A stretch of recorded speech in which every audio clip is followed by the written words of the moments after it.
A very good morning to you, and thank you for joining us today. The show is called The Bold Step. My name is Miriam Ogutu. Just a few minutes past 11 a.m. here in Nairobi. Good afternoon, good evening, depending on where you are joining and watching us from today. Before we get on with the main topic, let me first bring us up to date with the headlines. And I'll start with the papers from Kenya. The Daily Nation, the main headline, Ghost Workers Paradise in the Counties. And then Gachagua takes war to cartels. The DP cautioned brokers and cartels in the tea and coffee sectors that the government would deal firmly with them. And then palace intrigues in Prince Harry's explosive memoirs. That story is on page 3. And parents teachers clash over junior high uniform. You'll find that inside the Daily Nation. The Standard newspaper, worst drought in 40 years hit Kenyans hard. Government describes the drought situation as the worst in 4 decades after insufficient short rains in 22 counties, as the Treasury warns that 2023 will be a bad year for the economy.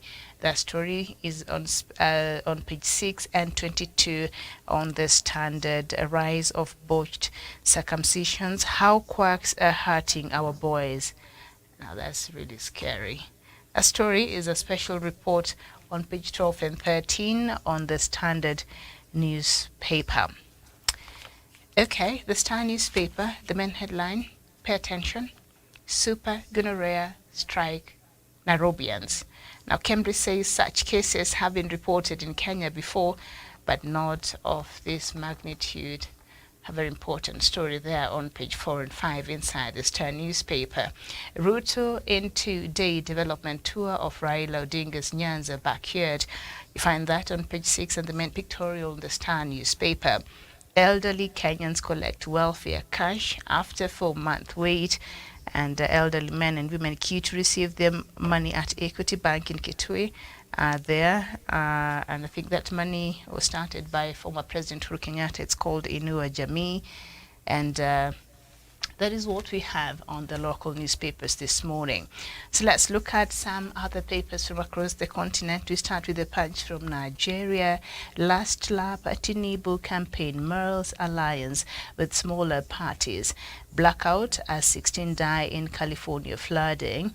And then Nigeria passport falls by 38 places in global ranking. Okay. A federal government shortlisted 139 bidders for gas project. The Nation, also from Nigeria, Buhari, what Nigerians stand to gain from Tinubu, Shetima. Daily News, ZACC goes after all murky deals as it probes bank accounts with more than $100,000. Okay, and then Newsday, also from Zimbabwe, dump, rework, delimitation, Mutambara. And a New Vision, that is from Uganda, detractors want to kill me, says Mao. Okay, Daily Monitor, also from Uganda, court strikes down offensive speech law. And Pretoria News from South Africa, pupils remain unplaced. Sowetan, still from South Africa, from Tembisa, your school is Soweto. All right, and then government mulls charges to land corporate taxes. And then, all right, I don't know if I'm reading the papers from yesterday or yeah, I was reading the wrong ones. I'm so sorry for that. So let me take us very quickly on today's papers. I apologize. I'm bringing you stale news. A Daily Monitor from Uganda. Government releases 6.4 trillion Kenya shillings for salaries projects. And then the New Vision from Uganda. Finance releases 6.4 trillion Ugandan shillings to government entities. The Nation, Northwest, Southwest, top 93.5 million likely voters. The Punch, also from Nigeria, Northwest, Southwest, top 93 million voter register. I think the same story. The President and the vigorous Godfly. And then the Pretoria News, Modise urged to act on body banning. Sowetan, also from South Africa, Fort Hare feud cuts deep, and daily news from Zimbabwe, elections will not be delayed. That is what government says. Schools defy government on feast uniforms. That is Newsday, also from Zimbabwe. And tax refund fraud to attract 5-year jail term. That is from Rwanda. The Citizen from Tanzania, major tax issues as budget preparations start. Yes, those are the latest headlines from across the continent of Africa this morning. I'm joined by our in-house analyst from Nairobi, Wanda Wesonga. A very good morning to you. Good morning, Miriam. All right, nice to have you. And we're also joined by Paul Onyango, also from Nairobi. Paul, a very good morning to you. Good morning to you, Miriam. All right, so before we get on to our topic, perhaps anything that has stood out for you in the papers that you'd like to comment on, Wanda?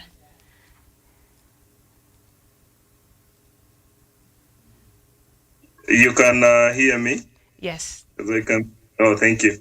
What has stood out for me is this news from Nairobi. I was looking at, I think it's the Star newspaper that you read from.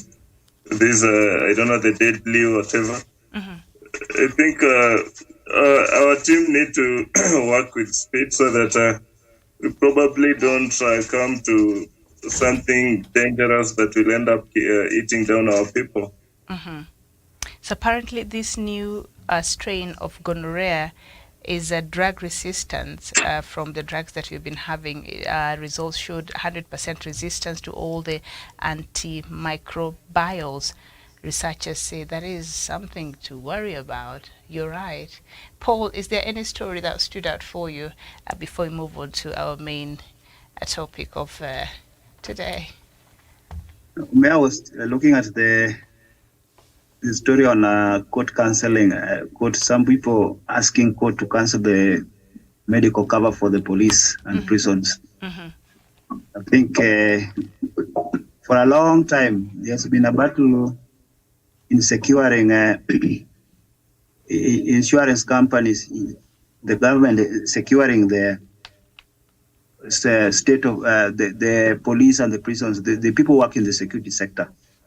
This has been a go and forth. Each regime come with its own issues, and they also a lot of problems. So this is affecting the service delivery on the security sector. I think the government should put in place a firm and a system whereby the officers who are handling the security, they are well covered all the seasons without any hitch.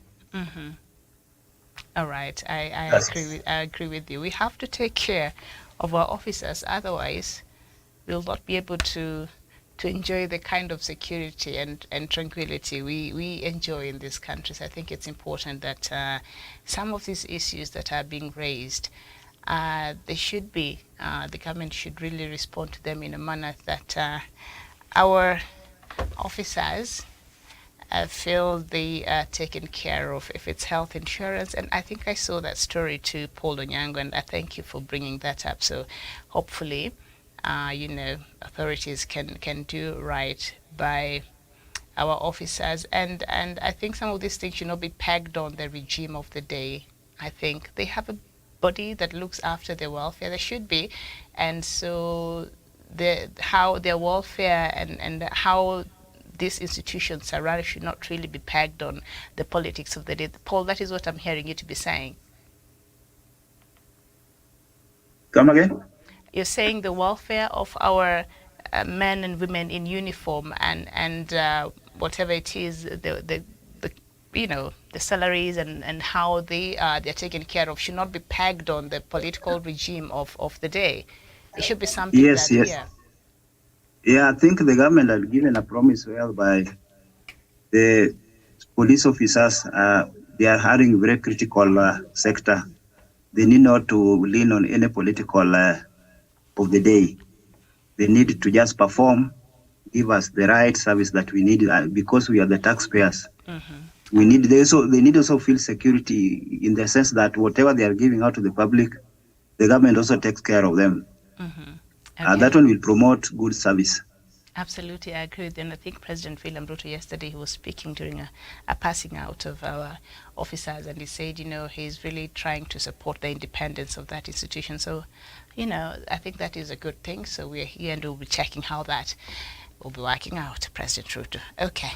So now on the 2nd of November 2022, a peace treaty was signed between the government of Ethiopia and the Tigray People Liberation Front, where both parties agreed to a permanent cessation of hostilities to end the Tigray war. The agreement was made effective the next day on the 3rd of November, marking the 2-year anniversary of the war. The war began in November 2020 in the Tigray region of Ethiopia, primarily a conflict between the Ethiopian government and Eritrea on one side and the TPLF on the other. The war has been characterized by war crimes, massacre of civilians, accusations of genocide, and a devastating humanitarian crisis. On 20th November 2021, after the government successfully pushed back an incursion towards Addis Ababa, the TPLF requested a ceasefire. Fighting slowed down, and on the 24th of March 2022, the Ethiopian government declared an indefinite humanitarian truce. Both Ethiopia and the TPLF initially agreed to negotiate an official end to the war. In the intervening months, however, relations became increasingly hostile, with both parties accusing each other of having no sincere interest in peace. By late August, peace talks had deteriorated completely and the war resumed. Following the collapse of the March August ceasefire, wartime violence surged to a level not seen in months, and joint Ethiopian Eritrean forces and the TPLF mobilized hundreds of thousands of troops against each other, displacing approximately 574,000 people and killing roughly over 100,000 more within the span of a few weeks. So I'll just like to put a stop there as we look at the scale of violence that we saw happening in the TPLF region. And as we have this conversation, let's have that statistic in mind. Over 100,000 people lost their lives, and these are just the numbers that perhaps are able to be counted. It is believed that the figures could be much higher because the area was under blockade by the Ethiopian government, so media could not access, or other NGOs or other people could not really access that place so that they could give us the specifics and the exact numbers or exact paint for us the actual picture of what was really happening there during that period. But things have since changed, and it appears that agreement that was signed on the 2nd, that was reached upon on the 2nd of November of last year, there seems to be a good progress is being made. And is it the end of the Ethiopian conflict? That is the topic that we're looking at this morning. So I'll start with you, Paul Onyango. What are you making of this Ethiopian conflict and the end of it and the mediation process and where they are today? I'm seeing there are a lot of challenges when it comes to implementation peace process across the African states, where there are conflicts always. Once there's an assigned agreement, implementation becomes a problem whereby some forces still find it difficult, whatever was discussed and agreed upon, to be put into place as agreed. So you find that full comprehensive healing on both parties who had fought becomes a drawback, and all the gains that have been achieved where normal life was to resume is still taken aback. The suffering of the general public is still continuing. So when we talk of food security, when we talk of diseases and all these things, many people get to suffer. We always look for the donors to come and assist us, but it is upon the people who are in power to ensure that the general security of the people or the cry of the people is taken care of. I don't know how many times the African leaders will be talked to. I don't know what specific interest that makes somebody not to feel the very, very human being like him cannot have a secure environment whereby those conflicts that people fight of is just maybe because of money or is because of other political contests for outside Africa. So it is good in the sense that when we, people of Africa, we sit down as brothers within a closed border, we see to it that we can discuss the differences between us that make us fight, that make us scramble for resources. It's not good when we continue fighting. All along, what we are creating is just conflict. We are creating warlords. We are creating suffering across the board. So I don't think that if the Ethiopian people, especially the people who are in power, if they don't see it that they come down and respect the peace deal, we will have another Somalia, a war-torn country that it has taken a lot of decades for it to be reconstructed and or resume normal life. So Ethiopia is our neighbor. The conflict will affect even other countries. Mm-hmm. That's my view.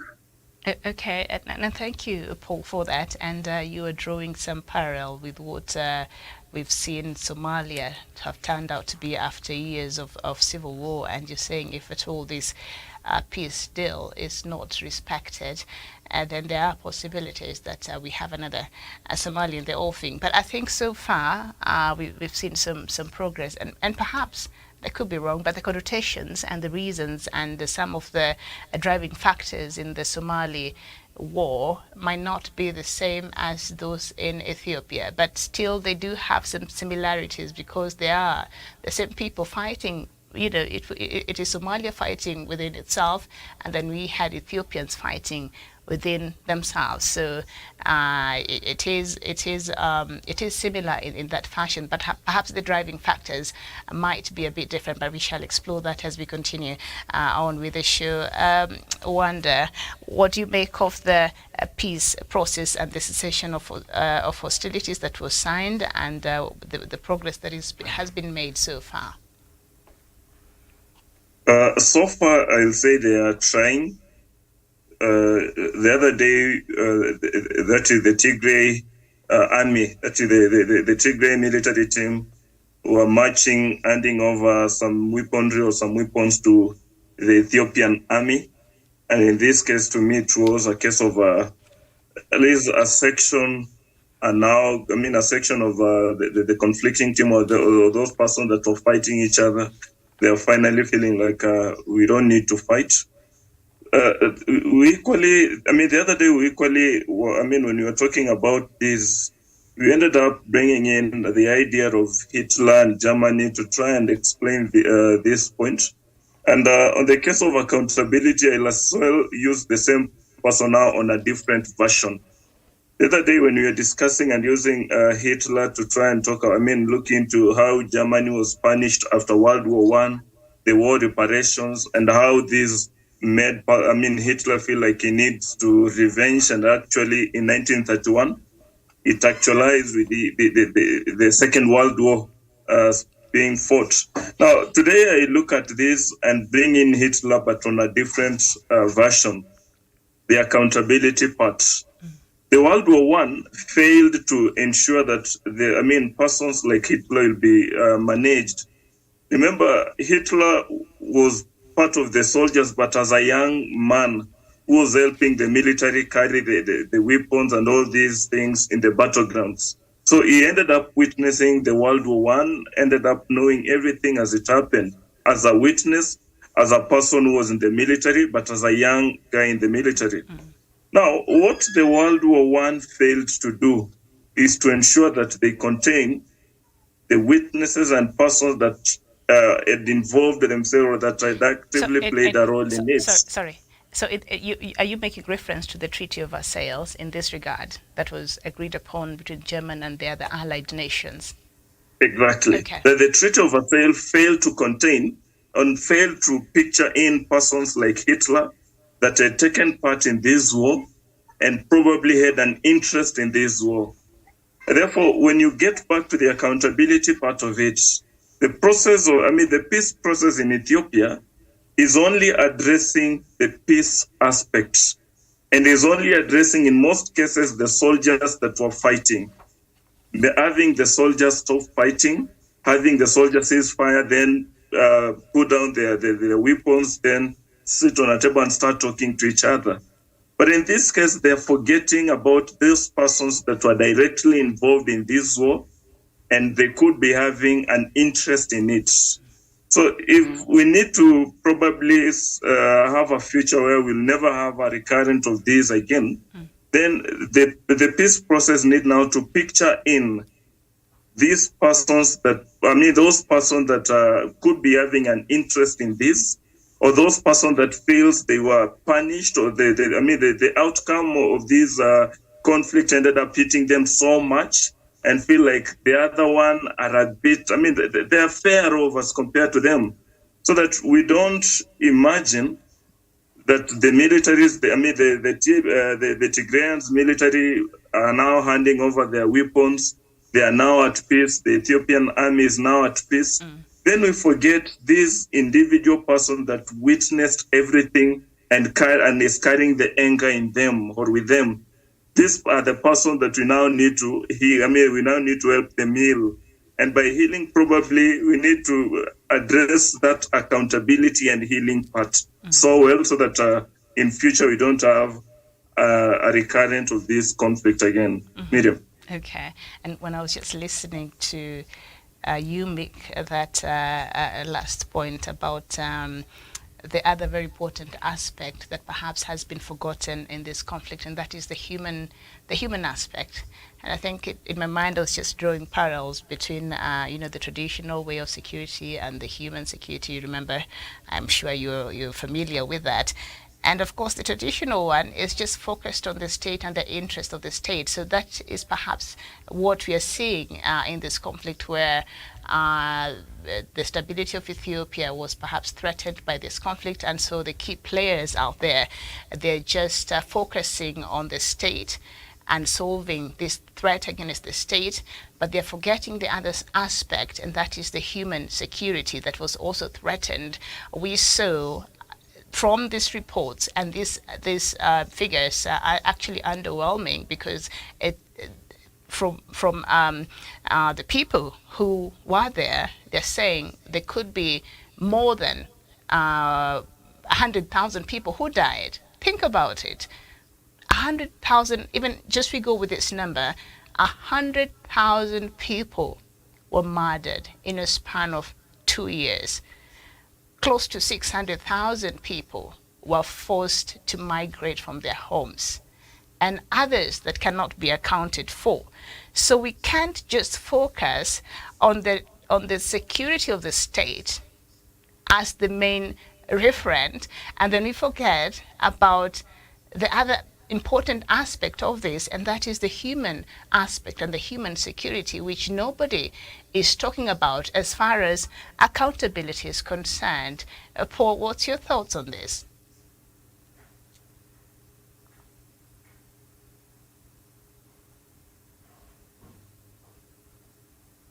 Okay, I don't know if Paul is there, but perhaps I'll Paul, can you hear me? Yeah, I can hear you now. Okay, go ahead. Come again? It was such a long, I can't even recap that. Perhaps you bring in Wesonga again, and then maybe you pay attention. Go ahead, Wanda. Yeah. And in fact, that's where my point is coming in, Miriam. That this is the state is healing, the militaries are healing, the leaders are healing, but the civilians that were affected and witnessed this, some of the few persons that were either in the military and their relatives were directly affected. Nobody is talking about their healing, and nobody is talking about the process of healing that these people need to face. Therefore, and it is from this that I now bring in the analogy, I bring in the idea of Hitler. Germany was punished as Germany. That was a state thing. But they forgot that we have individuals that were hurting. Hitler was hurting. Hitler carried the revenge with him. And he only now waited for an opportunity to stage that revenge. You could be having some individuals that were affected with this conflict. Definitely we have them. And we don't know the kind of anger that they are walking with it, they're carrying with it. And if we just forget about it and talk about the regions healing, the states, the nation healing, then forget about these individual persons, and we don't know which individuals are these, which positions these individuals are holding or carrying in the society. We don't know the kind of influence they have in the society. They could be there, but they are carrying with them that anger and need to revenge. We also have groups like the Amhara.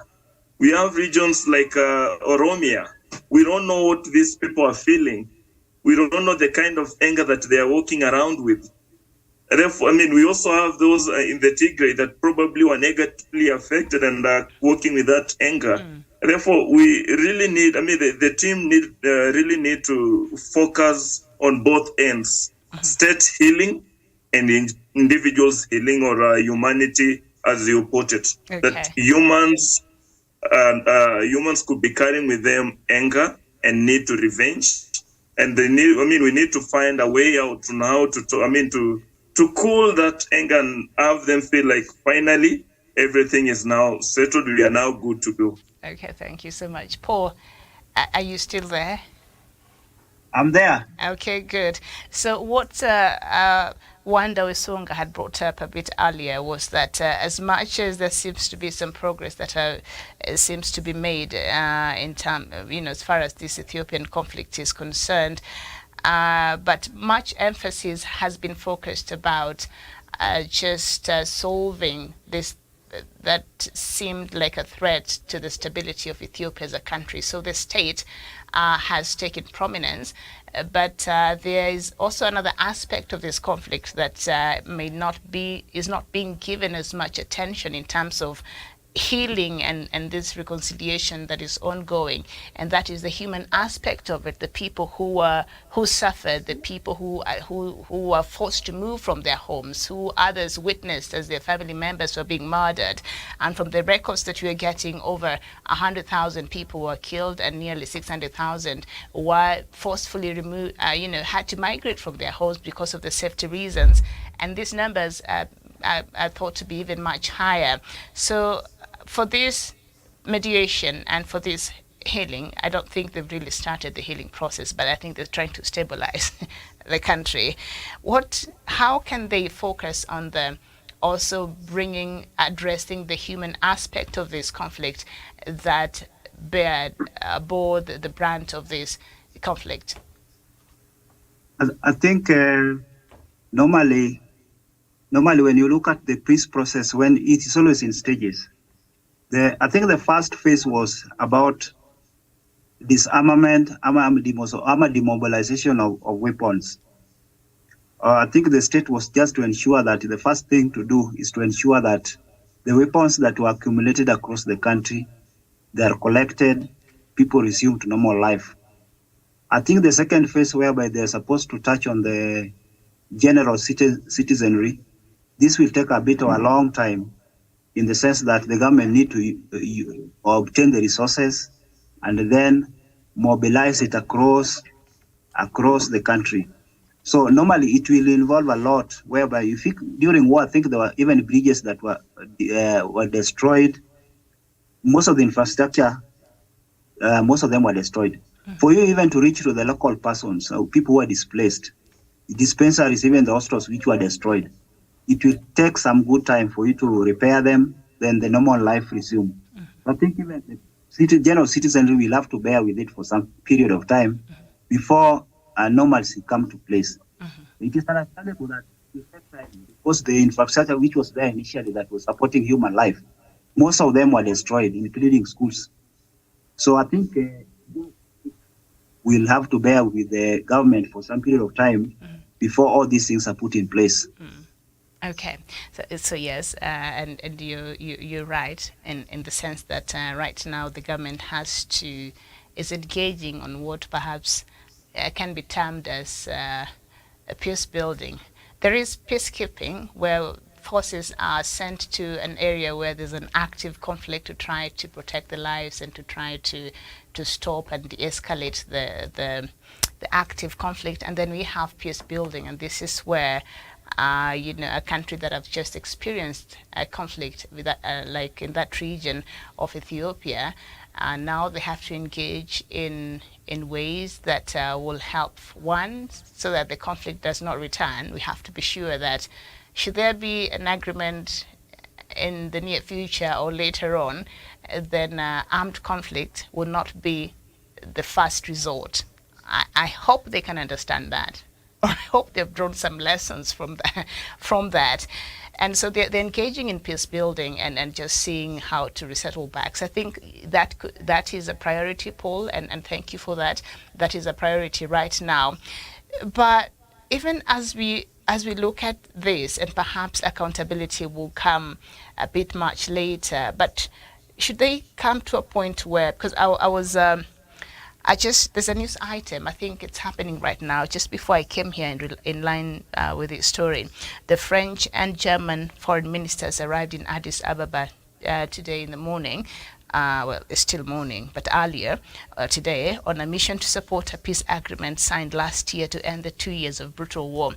The visit by Francis Catherine Colonna and Annalena Baerbock of Germany began a day after Tigrayan rebels announced they were starting to hand in their heavy weapons, a key component of the November 2nd deal to silence the guns in northern Ethiopia. Now, during the two-day trip, the pair are due to meet Prime Minister Abiy Ahmed and other ministers, as well as African Union officials and human rights campaigners, and a visit a World Food Programme distribution center. Colonna said in a statement before her departure that the visit was aimed at supporting the peace process, the fight against impunity, and reconstruction. A diplomatic source said the ministers were carrying a message from the Ethiopian government that it is ready to re-engage in Ethiopia provided the ceasefire is respected and that a transitional justice mechanism is put in place. And there's a tweet from the foreign minister of Germany, and she said in Ethiopia with her counterpart from France to do three things: explore with authorities on how to support the country on its way to lasting peace and accountability for human rights abuses, discuss food security at the Horn of Africa, and strengthen Europe's partner with AU. So I get from her ways to explore lasting peace. And before you explore lasting peace, then there has to be some level of accountability for human rights, as she has stated there. And her counterpart from France is saying they're there with an aim of supporting the peace process, the fight against impunity. Very, very, very key words here: fight against impunity. And then this, her counterpart from Germany is saying that accountability for human rights abuses. Anyway, very, very, very telling and very key messaging here when you look at how they've crafted their messages. So, when a time for accountability, and I hope that will be soon after they're done with this peace building process, what should this accountability look like? The one that the German Foreign Affairs Minister is talking about, accountability that will address human rights abuses, and the France's counterpart is saying we're in Ethiopia to try to address the issue of impunity. What do you read from this messaging, Wanda?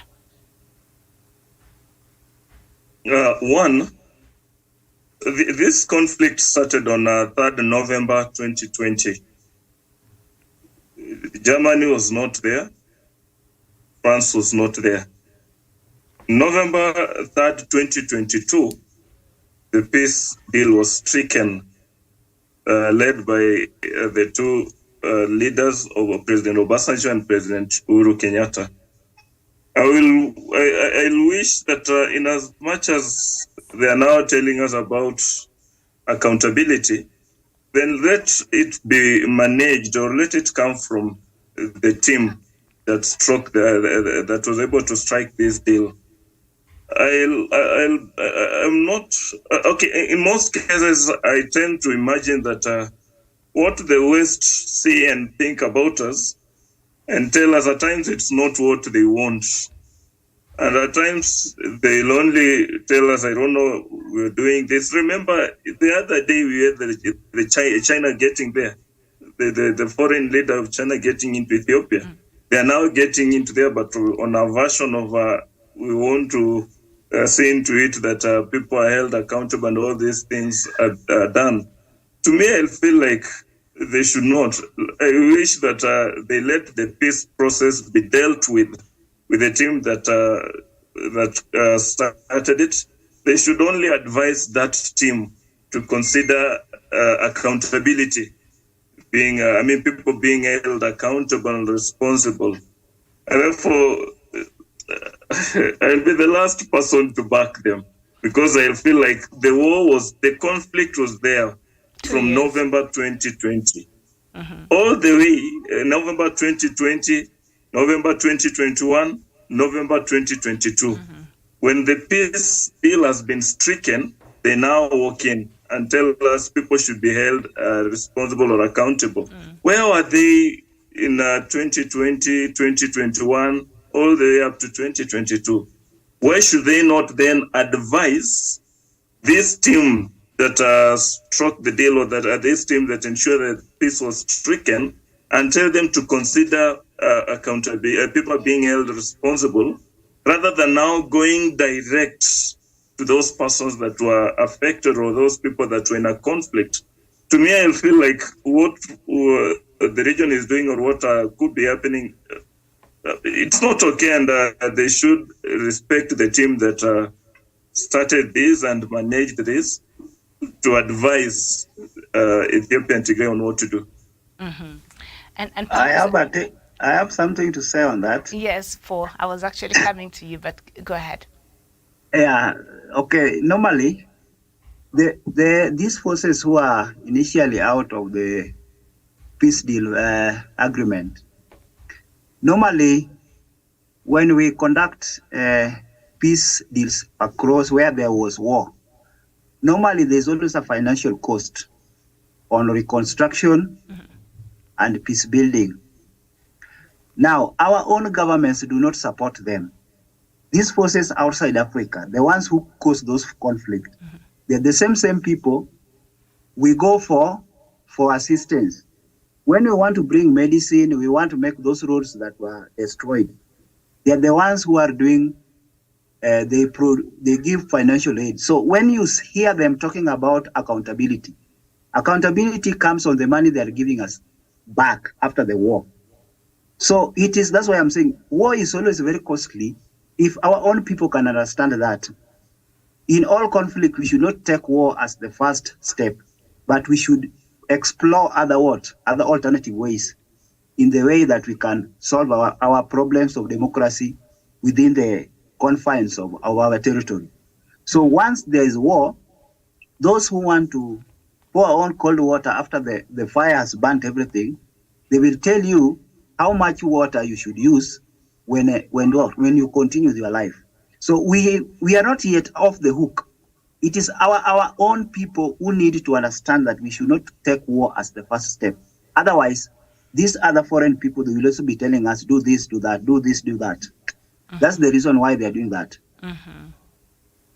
Absolutely, because the peace building and rebuilding the Tigray region will be very costly, and those are just some of the impacts that we see in this armed conflict across the world, and specifically across Africa. And after we've messed up, our own things, so it takes years to rebuild a country. It takes years to put back that infrastructure. It takes years to build those schools and those health facilities. And so maybe if I could just borrow the thought process from Paul, that is where now Germany and France are coming in. But I would understand why Wanda, you'll be very skeptical about now them deciding to show their presence in Ethiopia and start talking about fighting impunity and respect for human rights and accountability. While this war was ongoing, none of those countries took actions that would make even the Ethiopian government accountable. None of those countries even put on sanctions. None of those countries stopped trade with Ethiopia, for instance. It's only the US that suspended Ethiopia's participation in the AGOA, but Germany and France, I think they continued their trade with Ethiopia, despite of what was going on in Ethiopia.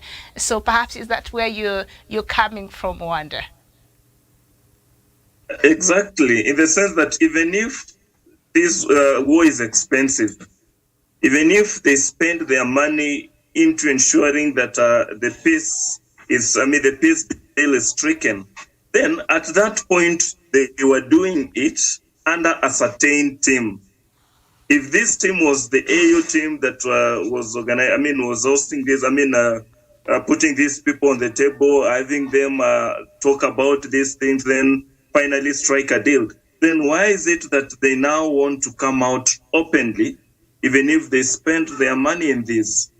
If they spent their money through some other person, through some other body, then let them still, because it's still the same peace process, which is, I don't know, we are talking about now, it was the ceasefire, now people getting together, being able to talk to each other or talk with each other, then now people being held responsible, which is in itself, it is a timeline of the peace process.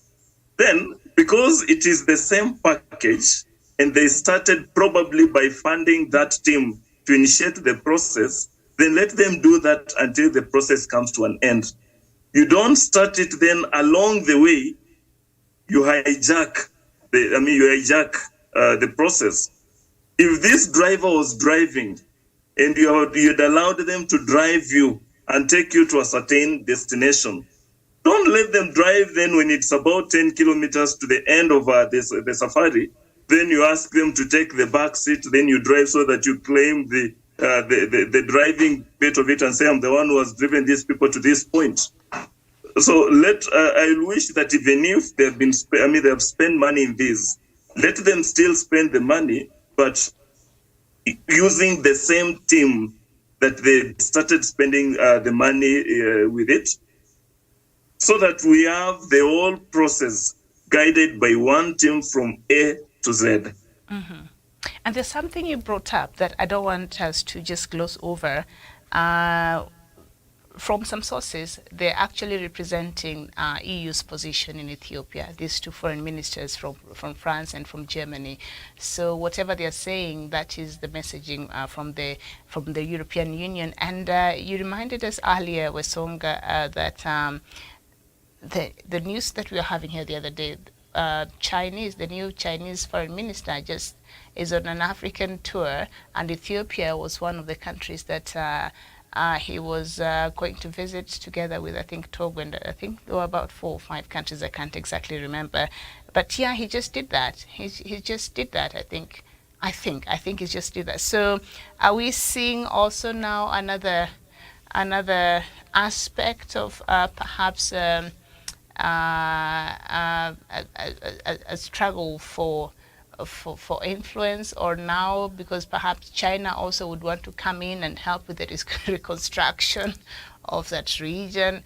And so what do you think is going on? Could there be also international politics at play, which always is, by the way, but could there be some other interests that are being advanced here?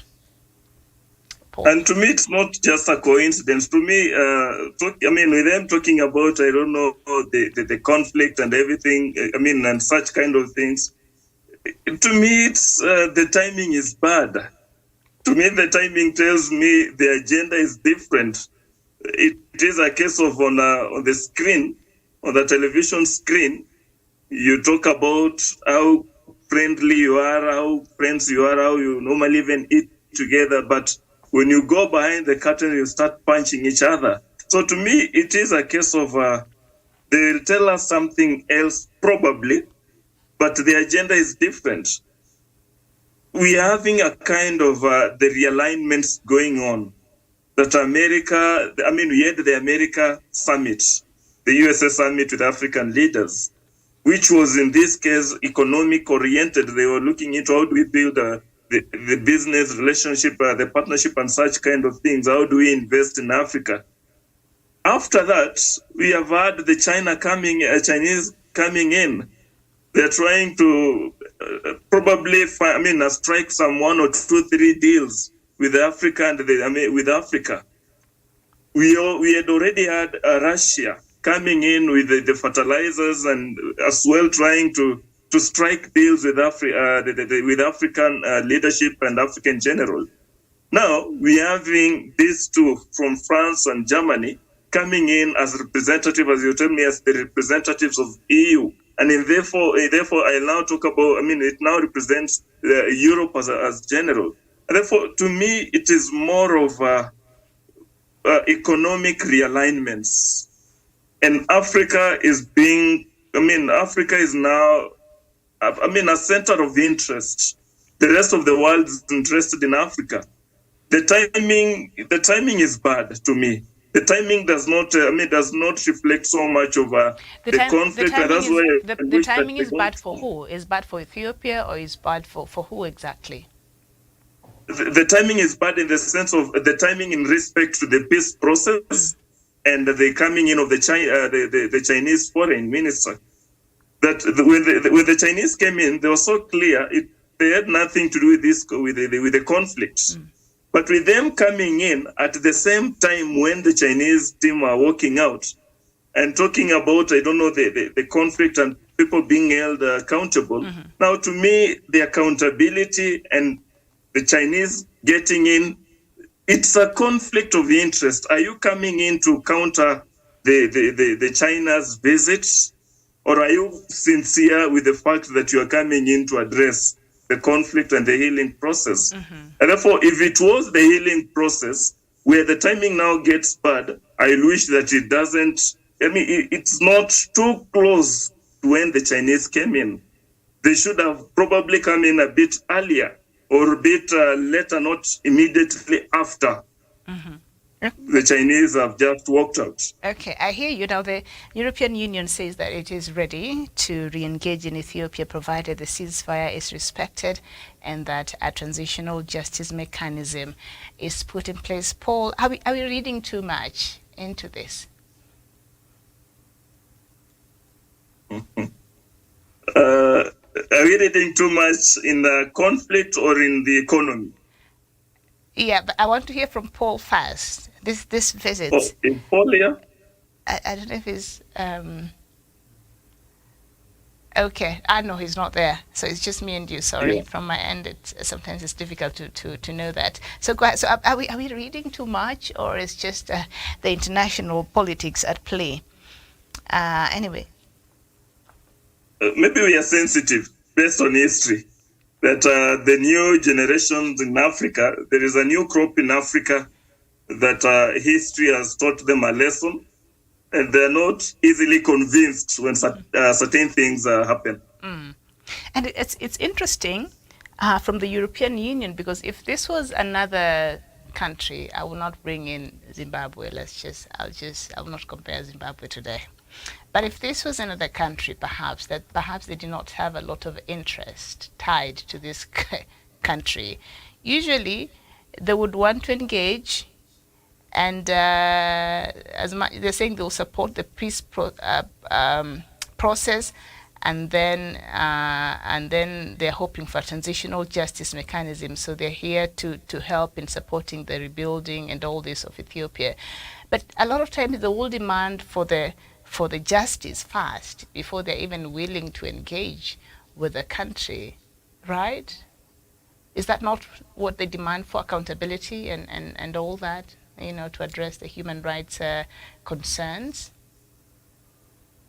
You're right. Like, you want to engage, then you talk about justice later on. In this case, it's like you just want to engage. You just want to do business. And therefore, that is the kind of relationship that is being fronted. The other one will come later, and that later we don't know if it will ever come. And as much as we know that perhaps there has been some level of success in moving forward as far as this conflict between the government of Ethiopia and the TPLF is concerned, there is also some other discomfort and some other simmering tensions, and even some a good amount of conflict that is ongoing in some regions there in Ethiopia. The simmering competition between the Amaras and the Oromos, which seems to keep Prime Minister Abiy Ahmed busy, may erupt one day. I think, was it last week I was reading a news item where the Ethiopian government was saying they've been able to mute some of the plans, and they've rained so hard on the OLA, and they've been able to defeat them and something like that. But I just wondered, is the government postponing another civil war by refusing to engage with OLA? With the TPLF, it's going on well. So my argument on this has always been, when we look at what happened in this Tigray conflict, people fought, people died, Ethiopians suffered in huge numbers, properties were destroyed. That region is a shamble and a shell of itself. And then all of a sudden, they agreed to talk and they've moved on. Why were they fighting in the first place? Why? Who has gained in that conflict? No, really. Who has gained in that conflict? So before Ethiopia gets itself in another, or finds itself in another conflict, is it not much easier to just hold a conversation, see what the problem is, instead of fighting a zero-sum conflict that only goes to affect the people, and at the end of the day, nobody gets to win, really, except for the civilians who really were affected. So why wouldn't a conversation not suffice at this point? Have they not learned anything? You know, in fact, you bring in the outcome of failure to address accountability. Now, when two teams are playing, there are only 11 players each team that are playing. There are times might pick a fight in the pitch, box each other, kick each other, then it's gone. People at times tend to imagine that it ends at that point, but we normally have spectators that fix it and fight each other as in the stadiums as they are watching. Can you please the game. Leave Gorma here alone? But go ahead. Yes, yes. That at times it's not just the FC Leopard players and the Gor Mahia players that will punch each other, kick each other, then it's gone. It goes all the way to the fans stoning each other and kicking each other, at least for the whole day, or probably 2 days before it all comes down. Now, the same thing comes in this case. We had the Tigray as a player and the Ethiopian government as another player that were fighting each other directly.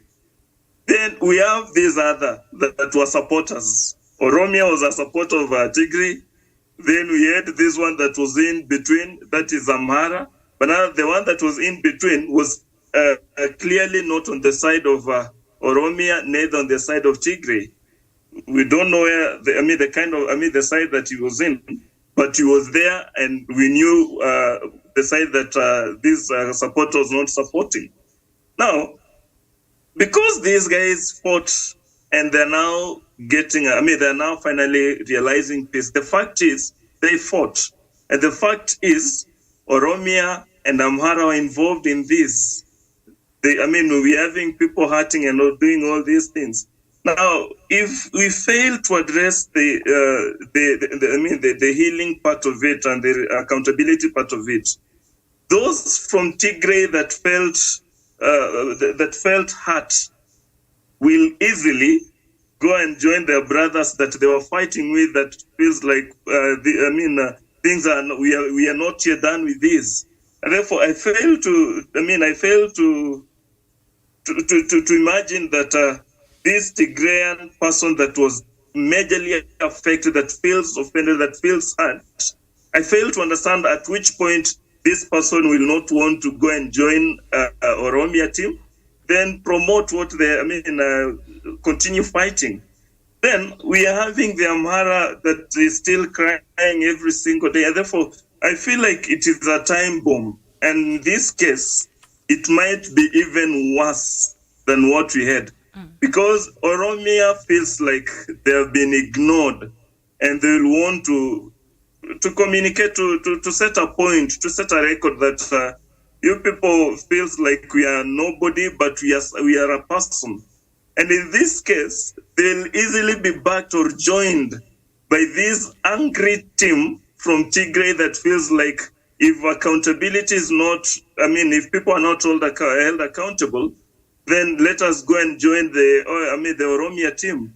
Therefore, in this case, we'll be having a team that want to revenge and a team that want to set a point home that we are not as weak as you people think. Therefore, and the other team is the Amhara team that feels like because nobody feels like we are there, then let us defend ourselves. Let us find a way of defending our own people. Therefore, I feel like it is a time bomb, and this one could be worse than what we have had. So it's very important that we don't just ignore, but instead bring every person on board. Those that should be held responsible, such be done. Those that feels like they were left out be brought on the table so that they feel party to this process.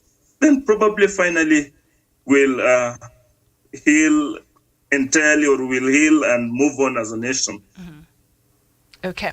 Now, as we conclude, the peace agreement may, in the surface, seem as if TPLF has conceded so much, and perhaps even, perhaps they were humiliated. A party that once ruled Ethiopia with an iron fist and played an outsized role as a regional power broker. However, it is also a pragmatic recalibration that demonstrates their shrewdness as far as the politics from the TPLF's perspective is concerned. And the deal gives the TPLF a second lease of life and an opportunity to realize politically that it failed to achieve militarily. Ethiopia's current constitutional order, which was largely crafted by TPLF, remember they were in power for 27 years after it came to power in 1991. So the current constitutional order, they actually had so much influence over it, allows the party, that is the TPLF, it is also a party, by the way, to exercise significant autonomy in administering Tigray region. It also divides Ethiopia into competing ethnic fiefdoms. So I've not looked at the ethnicity. Perhaps that is something that we will explore another time, about how even the issue of ethnicity helped in fueling this conflict in Ethiopia. And the reason why perhaps this could be a problem, and maybe, I don't know if it's about time they reconsidered this constitution that was crafted very heavy-handed by the TPLF when they were in charge, that allows the Tigray region, I don't know if it allows other regions, other states, but it specifically allows Tigray region to enjoy a certain amount of significant autonomy in terms of administering that region. So it's like you're having a government within a government. And that's why you brought up, when you reminded us about the issue of now Tigrayans, and I see it in today's paper. The Tigrayan forces have begun handing in their heavy weapons. So when you have, say, a part of Kenya today with a complete army that could fight the Kenya Defense Forces, and they have heavy weapons, this structure here is not going to work properly, because there are issues like security that must be handled from the central point of power, and that is the central government. So if you allow a region, and because of the constitution that was crafted by TPLF actually allows the Tigray region to enjoy some of these rights, even having this heavy weaponry that they were able to fight against the government for a long time. Is it about time that maybe they looked at the federal system and put measures in place, or check some of these powers? Let me just, check some of these powers to ensure that some of these things like security are handled from the central government. You're right, and I think there are only two things that they can do for now. One, relook into that constitution, or two, secede so that Tigray is just a country on its own. Because once you equip a region with military, then it means it's able to stand on its own. It's able to defend its territory, and at that point, that is a country. And therefore, they should either look into their constitution to ensure that they only have one military that protects the boundaries of Ethiopia. And if they feel like that one is not possible, then they say they should consider secession, so that Tigray is now considered as a nation if they want this to last. The other thing that probably, though it's a bit slightly different or slightly out of topic, that we should probably start looking at is the role of Eritrea in the Horn of Africa, or the role of Eritrea in the Great Lake regions. Eritrea was involved in this conflict, supporting Ethiopian army. Eritrea the other day was training Somalia military. If nobody talks about Eritrea, then Eritrea could be building up into such a nation that will not be able to be contained. And it will be a nation that will do anything that they want. Like these guys were directly involved in a conflict in a different nation, supporting a nation to fight probably a section of this country. Nobody talked about it. As much as we are celebrating that finally Somalia is coming to peace, we are realizing peace, Al-Shabaab are finally being defeated. There is this second fact that Somalian military have been trained in Eritrea. If we don't look at Eritrea and start discussing the position of Eritrea, the role that Eritrea plays, and all these things, then we'll create a nation in Eritrea that will be a thorn in the Great Lake regions or the Horn of Africa. They will control what will happen in that region. Okay.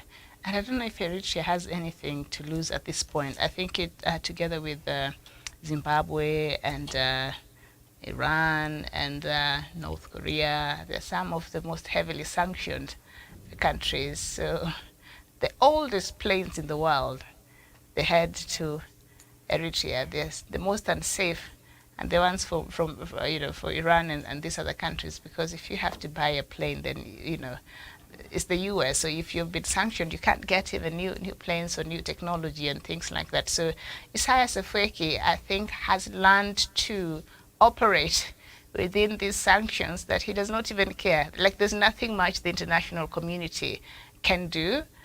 He's sanctioned. In fact, the US refers to Eritrea as a pariah state. They did not recognize the leadership in Ethiopia, in Eritrea, and other international community organizations. So Isaias Afwerki has nothing to lose, but Eritreans, things are not well in there. It's one of the most censored also countries in the world. Even just getting news from Eritrea is very difficult, because the government has its hand in every kind of institution. So they don't enjoy the kind of freedoms that we enjoy here, the freedom of speech, the freedom of movement. Matter of fact, if you're a certain age and you want to leave Eritrea, the government has to query you. Where are you going and why are you going? So they still operate in that. So it is a very authoritarian regime. And I think it's working for Isaias Afwerki, and there's no telling what's really happening there. But they should be held accountable. Now, the only person that can hold them accountable properly is African Union. Will African Union do it? I think that is the big question. They've not even brought that up. It's not even part of the problems that needs to be addressed as far as this conflict is concerned. And I think that should be a concern to all of us, and it has become an axis that how can Eritrea train Somali soldiers? What is going on? What kind of a union is going on there? What are they discussing? I saw that, and it's like one time, Wasonga, we were having some news here where Ugandan Electoral Commission was training Somalia's electoral commission, and we thought that was the biggest joke. But it gets better. Yeah. Ugandan electoral commission. And you thought you've heard enough. And then I read like a whole Uganda. electoral commission was training Somali. These Somalis, they've been trained by I don't want to say the worst of the worst, but they need to look for new trainers. they need to do their benchmarking in places where they can actually get the actual results that they're looking for. But maybe they're looking for those kinds of results. That's why they're going to these countries for help. I don't know, man. All right. Thank you so much, Wanda, for your time. It's about 22 minutes past noon here in Nairobi.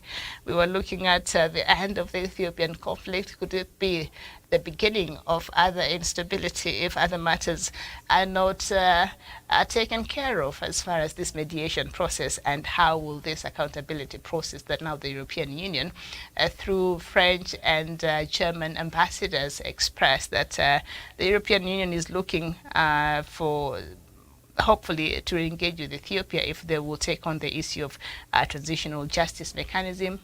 They put it in place so that it can address the issues of accountability. But what will that look like? I think that will be our next conversation on this matter. I want to thank you so much for your time. Thank you so much, Wanda Wesonga. We'll see you again next time. Bye-bye, and thank you for watching.